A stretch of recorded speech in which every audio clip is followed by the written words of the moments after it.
लोकसभा चुनाव 2024 के 7वें और आखिरी चरण के लिए देश भर में 57 सीटों पर मतदान जारी है।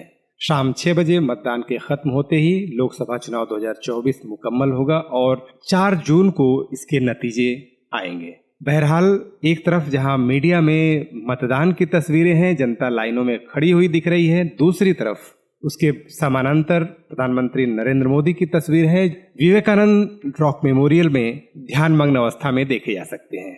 सवाल उठता है कि आखिरी चरण के चुनाव के दौरान प्रधानमंत्री के इस कार्यक्रम का रहस्य क्या है। एक जवाब यह भी है कि यह उनका निजी मामला है, व्यक्तिगत रूप से कोई भी ध्यान करने या पूजा अर्चना या कुछ भी करने के लिए स्वतंत्र है। लेकिन प्रधानमंत्री नरेंद्र मोदी को जिस रूप में जाना जाता है, चुनावी राजनीति की वे धुरंधर हैं, और ऐसे में अगर वे ध्यान करने गए हैं और खास करके जब वे कैमरों को लेकर गए हैं, मीडिया को लेकर अपने साथ गए हैं, तो इसका मतलब साफ है कि वे एक संदेश देना चाह रहे हैं। वह संदेश किसके लिए है, किन वोटरों के लिए है, पर हम इस पॉडकास्ट में खुलासा करते हैं।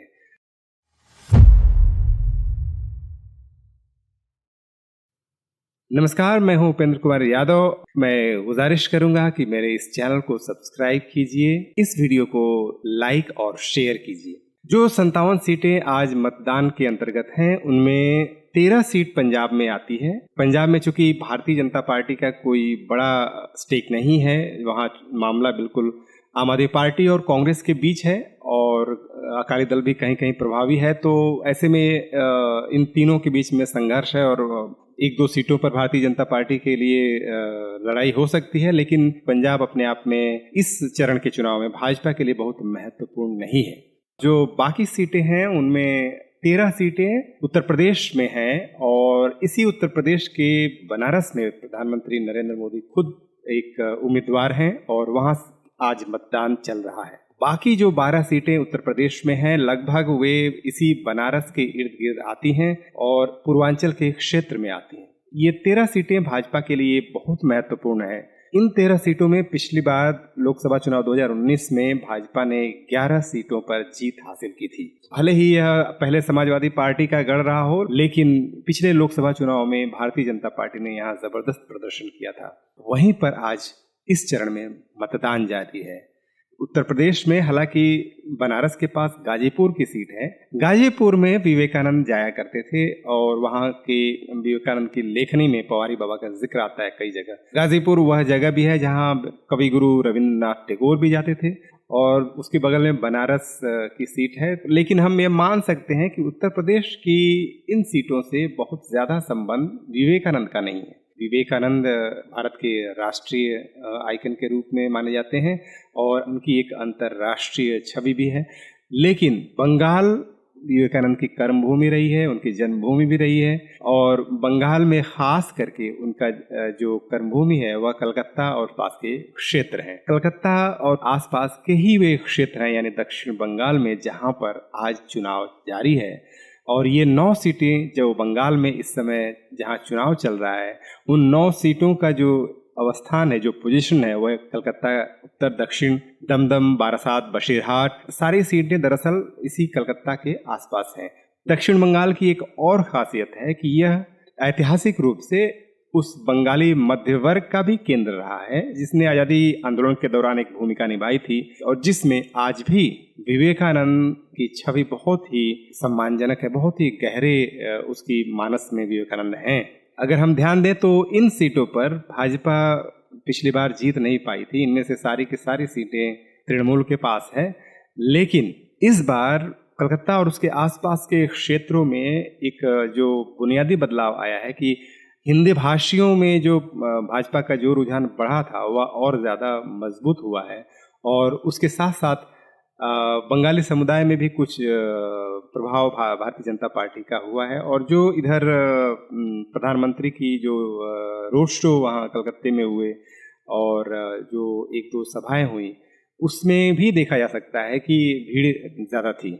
हम ये मान सकते हैं कि दरअसल प्रधानमंत्री के इस मेडिटेशन के कार्यक्रम का लक्ष्य दरअसल कलकत्ता और उसके आसपास के वोटरों को एड्रेस करना है, उनसे कनेक्ट करना है। ऐसे किसी धार्मिक कार्यक्रम का या आध्यात्मिक कार्यक्रम का जो प्रधानमंत्री ने लिया है, निश्चित रूप से वह चाहे जिस रूप में भी होता, बनारस में उसका एक असर हम मान सकते हैं कि लोगों पर हो सकता है। बनारस प्राचीन नगर है, तो बनारस में हम कह सकते हैं कि बड़े बड़े जो हिंदू धर्म के धर्मगुरु भी हुए वो बनारस से उनका संबंध रहा है। तो हम मान सकते हैं कि इस किसी भी धार्मिक आयोजन का जो प्रधानमंत्री से जुड़ा हुआ हो और जहां खुद प्रधानमंत्री उम्मीदवार हो, तो वहां पे उनके इस कार्यक्रम का उद्देश्य दरअसल बनारस के वोटरों में भी एक संदेश देना है।